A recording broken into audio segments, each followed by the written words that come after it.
ادعوا الله أو ادعوا الرحمن أيما تدعوا فله الأسماء الحسنى ولا تجهر بصلاتك ولا تخافت بها وابتغ بين ذلك سبيلا وقل الحمد لله الذي لم يتخذ ولدا ولم يكن له شريك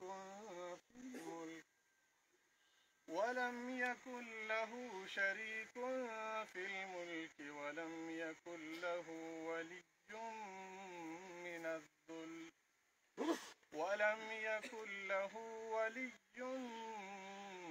من الذل وكبره تكبيرا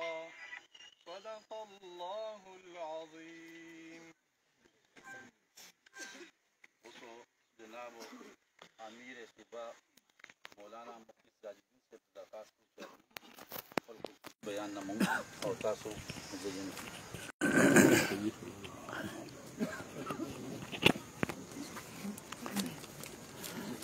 الحمد لله وكفى وسلام على عباد الذين اصطفى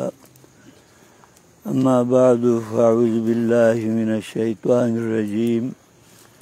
بسم الله الرحمن الرحيم واعتصموا بحبل الله جميعا ولا تفرقوا. زما عزتمندو مسلمانانو خصوصا د توحید د سنت ملګرو د الله فضل او احسان د الله مهرباني وا په دې دور کې ډېر شرکیات او ظلمات او تیارې وي. الله رب العزت په دې کلي کې یو مجدد الله پیدا کړه. د هغې د جدوجهد او د قرآن کریم د فهم یو تحریک اوچت کړه. د هغې هغه مجاهده، د هغې هغه محنت کوشش باندې الله رب العزت مونږه صحیح دین باندې الله پوه کړي او دا هغه دین دی چې ټول انبیا علیهم السلام الله په دې دین باندې رالیږلي دي. هغه صحیح وحدانیت د رب العزت چې هغې سره د شرک التباس ورسره نه وي. انبیا علیهم السلام هغه توحید دنیا ته ښکاره کړو او داسې توحید خو د هر چا وي چې الله خالق دی او رازق دی، مشکل کشا دی، الله یو دی، شریک نشته. دا تش د الفاظي جمع خرج شو. انبیا علیهم السلام د هغه توحید درس یې کړو چې هغه منجي وي، د ظلماتو نه بچ کوونکي وي، جنت ته د تلو قابل وي. هغه توحید نه کلمه به هم خلقو وي، هغه د کلمې په مطلب باندې نه پوهېدل. الله رب العزت د هغې هغه مجاهده باندې، د هغې هغه فهم د قرآن په تحریک باندې علما نه بلکې عوام هم، عوامو کې تر زنانو پورې هم الله د قرآن هغه فهم عام کړو. نو په دغه مهربانۍ باندې د الله لوی مهرباني موږ تاسو باندې شوې ده. هغه تحریک هغه وخت کې هغه ډېر په تکلیفونو شروع کړو او الحمدلله د هغې هغه خلوصو هغه یو تحریک شکل اختیار کړه. ټول دنیا ته د هغه تحریک ثمرات راورسېدل او بیا د صوبو باندې، په تحصیلونو باندې، په ضلعو باندې بیا دې حد ته الله راورسول چې اجتماعي قوت الله رب العزت د موحدینو له الله یو اجتماعي قوت ورکړی او اسلام کې د دې اجتماعي قوت اظهار دپاره ګڼې طریقې دي جماعت کې مونځ هغه 27 درجو باندې مضاعف ګرځي د هغه مونځ نه چې سړی ځان له کوي د هغې کې د اجتماعیت دپاره اشاره یي په محله کې پته لګي کوم ملګری جومات ته نه دی راغلی کیدای شي ناجوړه وي چې موږ د هغه عیادت وکړو تپوس وکړو دغسې د جمعې مونځ کې یو اجتماعیت دی هلته خلق را جمع کېږي جامع مسجد کې مونځ کوي دې کې د خپل د مسلمانانو اجتماعیت ته اشاره وي دغسې په کال کې 2 اخترې وړوکي اختر او لوی اختر هغې کې اجتماعیت مقصود وي کله مسلمانان لږو نو بیا د زنانو راتللو مو حتی کې حیض والا زنانه چې هغې مونځ نشي کولی هغې ته هم دا ویل شوي چې لازما به راځئ تر دې پورې چې هغه جنکۍ چې هغه پرده پوشې دي هغې ته هم ویل شوي هغې به هم راځي یو صحابي د نبي علیه السلام نه تپوس کول صحابي چې یو زنانه څخه چیل نشته برقه نشته بله دې وله ورکړي خو اجتماعیت دپاره به خامخا راځي او کله الحمدلله د مسلمانانو سواد ډېر شو الله دې ډېر کړي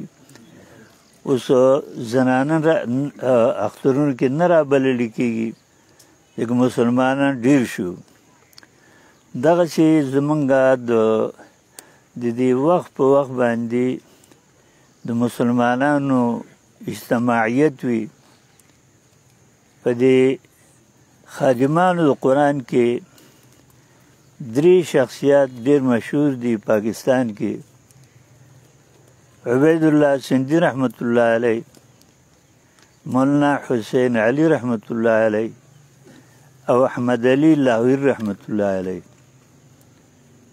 احمد علی لاهوری رحمت الله علیه کال کې یو اجتماع به کول هغه اجتماع کې به علما به راوغوښتو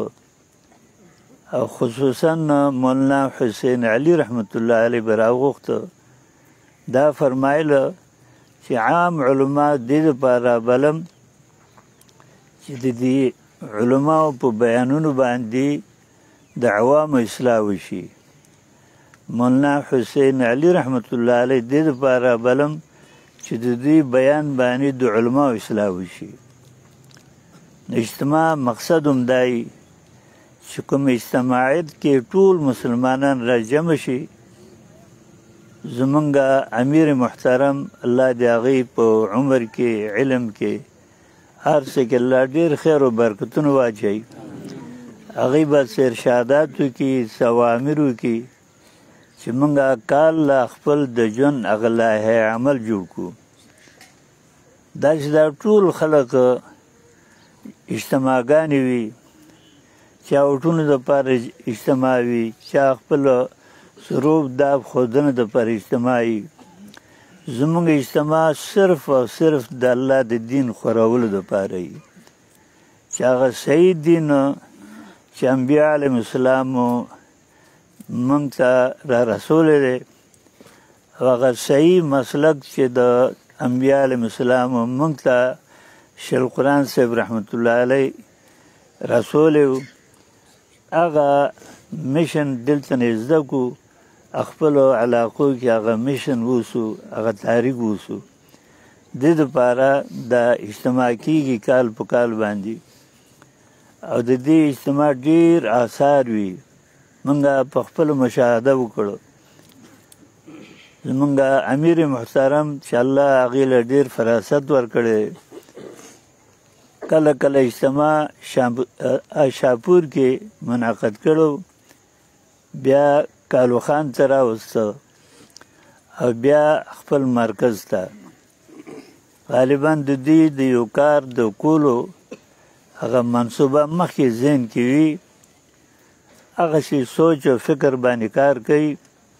الله په هغې کې ډېر برکتونه اچوي هر کال زمونږه اجتماع هغه کال په کال باندې زیاتېږي الله دې نور زیات کړي زمونږه څه کال اجتماع مونږ تاسو له پکار دی چې شپې پاسو الله ته ژړا فریاد کوو چې زمونږ دغه اجتماع الله د عالم د رشد د هدایت دپاره ذریعه وګرځوي په دې ملک په نور ملکونو د مسلمانانو کې د امن د راوستو یو ذریعه وګرځوي او د غزه او د فلسطین د لبنان مسلمانانو دفاع دپاره الله یو ذریعه وګرځوي من کې مینه او محبت یو بل سره ربط دپاره یو ذریعه الله وګرځوي او د امیر محترم کوم ارشادات وي نو هغه مونږ خورولو دپاره الله مونږ له توفیق راکړي واخر دعوانا ان الحمدلله رب العالمین آخر کې بیان خصوصي دپاره زه امیر مرکزیه صدر وحدت المدارس عالمیه هغوی ته درخواست کوم حضرت شیخ صاحب ته چې هغوی خپل بیان نامه وساتي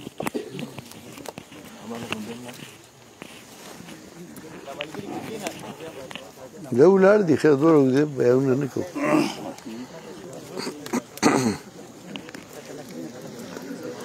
الحمد لله والصلاة والسلام على من لا نبي بعده أما بعد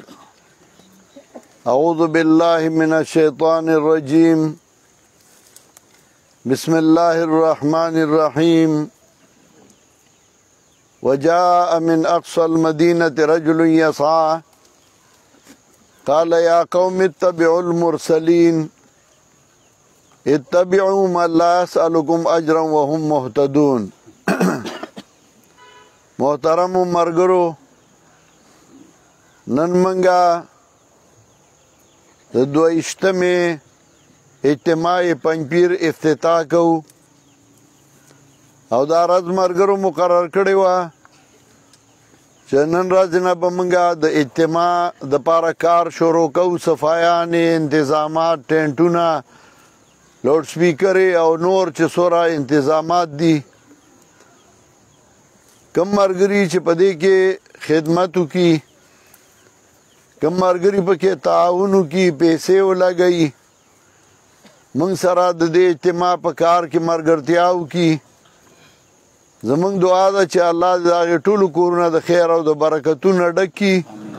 او الله د هغې دنیا او آخرت ښایسته کړي په دنیا کې 2 تحریکونه چلیږي یو هغه تحریکي چې هغه ناکامه وي او دویم هغه تحریکي چې هغه کامیاب وي تحریکونه به لاره پیدا کیږي او سره د دوم دامي او بیا ختم شي هغه تحریک چې هغه دوام لري هغه همیشګري لري او هغه همیشه پاتې کیږي نو هغه تحریک چې هغې کې 2 صفتونه وي یو دا چې دا تحریک پیشوان او د هغې سربراهان او د هغې قایدین هغوی په سمه لار باندې روان او په غلطه لار نه روان دویم دا چې تحریک قایدین او د هغه تحریک مشران هغوی د ځان دپاره نه اړم بلکې هغوی د ځان خیر او د ځان فایده آخر ته پرېږدي او اوریدونکو ته فایده دنیا هم رسوي او د آخرت هم رسوي ما چې کوم آیات لوستی و نو هغې کې هم الله دې ته اشاره کوي صاحب یاسین راغلی هغه وایي اتبعوا من لا یسألکم اجرا تاسو نه ځان له دنیا له څه نه غواړي او دویم دا چې وهم مهتدون هغوی په سمه لار باندې روان دي دې دواړو صفتونو ته اشاره وکړه او د دې وجې د هغوی هغه تحریک هغه تر اوسه پورې ژوندی دی او روان دی او هغوی یادیږي حالانکې هغه رسول د عیسی علیه السلام نه و بلکې هغه د عیسی علیه السلام نه د موسی علیه السلام نه مخکې تیر شوي وو، خو د هغوی هغه تحریک هغه رک نه شه او هغه تحریک ژوندی دی او تر قیامته به هغه یادېږي، هغه به ژوندی وي. دغسې په دې دور کې حضرت شیخ القرآن مولانا محمد طاهر رحمه الله چې زما پلار و، ستاسو ټول روحاني پلار و، هغه یو تحریک روان کړی و. هغه تحریک د دې وړوکي کلي نه، د دې بانډې نه، او دا ارټو د هغه د پلار زمیندار و، او په دې ارټ کې په دې ونو کې حضرت شیخ القرآن وی زما پلار ترنګړ ځوړنده کړې وه، واښه چې پکې راړي. وی زه وړوکی وم ورته وختم، نو په هغې کې زه اوده شوم، نو پلار مې چاپېره ګرځېده او کتل چې هغه کوم ځای دی، نو کله دې ته دا کویې اوس ډک شوې، کله به یې دې ته کتل چې دې ته نی پرېوتې، کله به یو خوا بل خوا کتل، او بیا کور ته لاړ، کور هم نه وم چې بیا راغې ویې کتل زه بره په ترنګړ کې اوده وم. نو د دې ځای نه هغه یو تحریک روان کړی و. دا خواوشا ځمکې دا نږدې ټولې څوره چې دي، نو دا زما سناسه رشته دار دي، خپلوان دي، عزیزان دي. نو دا الله هغه ځای هم خوښ شوی و. نو هغه ځای مدرسه و، خو دې ځای به څه نه و. نو هغې له الله د اجتماع بندوبست برابر که، اوس په دې ځای کې اجتماع کېږي. دا ولې د تحریک بنیاد په اخلاص باندې و، د خپل ذاتي مفاداتو دپاره نه د دنیا، او د سمې لارې تحریک و. نو هغه تحریک رس ته رځه مخکې ځي او مخکې روان دی، او زموږ اجتماع هغه اوس عالمي اجتماع وګرځېده او دنیا را روانه وي او خلک راځي او تاسو یې په خپله باندې وینئ. په دې کې چې چا هم حصه واخیسته، نو دا د هغه خوشقسمتي ده. که هغه مالي تعاون وکړي، که هغه بدني تعاون وکړي، که هغه دعا وکړي، لساني تعاون وکړي، نو دا د هغه خوشقسمتي ده. او زمونږ هم دا خوشقسمتي ده چې مونږ د موحدینو د اجتماع دپاره سبب جوړ شو، او دې ځای ته موحدین را جمع کېږي. خو یاد ساتئ، اجتماعات اکثر چینو ہے کہ مختلف قسم خلق کی، دا واحده اجتماع ده چې دې کې ټول موحدینی. داسې اجتماع چاہے کہ صرف موحدین را جمع کیږي، نو هغه دا اجتماع ده، او دا د الله احسان دی، او دا د پنځپیر د خلکو خوشقسمتي ده، د دې علاقې خوشقسمتي ده، او بیا د دې ګاونډ د ځمکو والو او د کورونو والو د دوی خوشقسمتي ده. دا اجتماع میره کې څو ځله ملګرو وویل چې هلته کوو، نورو ځایونو کې خو ما نه، دا د پنځپیر نه نه وباسو، دا اجتماع به په پنځپیر کې چې کله بیا ډېره مجبوري شوه بیا به بل خوا ووسو. دې ځای ته مختلف قسمه خلک راځي. پنځپیر ته د دعاګانو فایده هم ده، اقتصادي فایده هم ده. اقتصادي دا ده چې دکاندارانی چا ګاډی لګولي، چا کاروبار دپاره څه کړي، هغه غریبانان هم پکې ځان له ګټه وکړي. خواوشا کې ځمکې دي د خپلو خپلوانو، د رشته دارو، د نورو خلکو، نو هغوی ته هم زموږ د طرفه دا اعلان دی چې خپلو پټو کې په ترتیب باندې دکانونو له ځای برابروي، او د فوټوارۍ په حساب باندې خلکو له ځای په کرایه ورکوي. نو زموږ طرف نه هېڅ پابندي نشته. ځان له به هغوی ګټي پیسې د هغوی جایداد دی، د هغوی ځمکه ده. کوم ځای کې چې اجتماع کېږي یا کومې د اجتماع لارې دي، نو په هغې کې نه، نو هغوی ته هم ګټه ده. د چا په ځمکه چې اجتماع کېږي، د چا په ځمکه لارې دي، نو هغوی د دنیاوي فایدې نه زیاته د آخرت فایده ده. اجر یې کېږي، ثواب یې کېږي، الله رضا کېږي. نو د هغې صله بیا الله په بله طریقه باندې ورکوي، د هغې خوشحالي الله په بله طریقه باندې ورکوي. په دې کې د مختلفو ځایونو، د مختلفو کلو ښه عزتمن خلک راځي، او دې ځای کې بیلچي وایي او هغه فخر ګڼي. هغه خپله خوشقسمتي ګڼي، نو د هغوی خوشقسمتي ده چې هغوی د الله دې کې اجر ورکړي. نو تاسو طلباو ته هم دا وایو چې موقع درته میلاویږي نو رامنډه کوئ او هسې پکې لږې اوبه ګرځوئ، پکې یو بیلچي دوه ووي، پکې څه کار کوئ، او تاسو هر یو د دې اجتماع ذمه داران یئ. نو دا کوشش به کوئ چې هر یو د ښېګړې کار وکوئ، د خیر کار وکوئ او نورو خلکو ته خیر او فایده ورسوئ. دا اجتماع د الله د ټولو مسلمانانو د خیر سبب وګرځوي او الله دې دا اجتماع د امن سبب وګرځوي. دعا وکوئ چې دا څومره ملګري دې ځای ته راغلي دي یا دې اجتماع کې راځي، الله دې هغې ټول اجر عظیم ورکړي. کوم علماء کرام چې هغه دلته بیانونه وکړي، الله د هغوی په علم کې، د هغوی په ژبه کې، د هغوی په بیان کې خیرونه او برکتونه واچوي چې خلکو ته د خیر او فایده ورسي. د مسلمانانو ملکونو کې الله امن راولي، خصوصا زمونږ دا ملک پاکستان چې په دې کې داسې اجتماعات کېږي، داسې مدرسې دي، درسونه دي، داسې ازادي په نورو ملکونو کې نشته. نو الله دې دا ملک همیشه دپاره آباد لري او الله دې په دې ملک کې امن راولي. او زه د میډیا په وساطت باندې او خبره کوم چې زمونږ د ملک کې ډېر بد حال دی په دې اعتبار چې سیاسي خلک هغوی هم راپاڅېدلي وي، د پښتنو چې ځان مشران ګڼي هغوی هم راپاڅېدلي دي او نور هم. او په دې ملک کې یو بدامني روانه ده، کله لارې بند شي نو بیا د واپسای لار نه. لکه بله ورځ زه تللی وم نو بیا 2 ورځې زه به کله یو لاره باندې راتلم او کله بله لاره باندې. نن هم په د خوشاب کې پروګرام دی، او زه په دې شاشوپنج کې یم چې که لاړم او لارې بند شي نو بیا به په کومه راځم. نو الله دې زمونږ په دې ملک کې امن راولي. خو د میډیا په وساطت باندې زه دا وایم چې بغیر د مصالحات نه بله لارې نشته، تر څو پورې چې دې ملک د آرمي او د دې خلکو منځ کې مصالحت نه شوی او روغه نه راغلي او خبره سمې لا نه تلي، نو دا ملک به ټوکړي ټوکړي کېږي او دا ملک به روانېږي. نو الله دې په دې ملک کې مصالحت راولي. او زه د میډیا په وساطت باندې وایم که زما او زما د جماعت څه قسم خدمتي،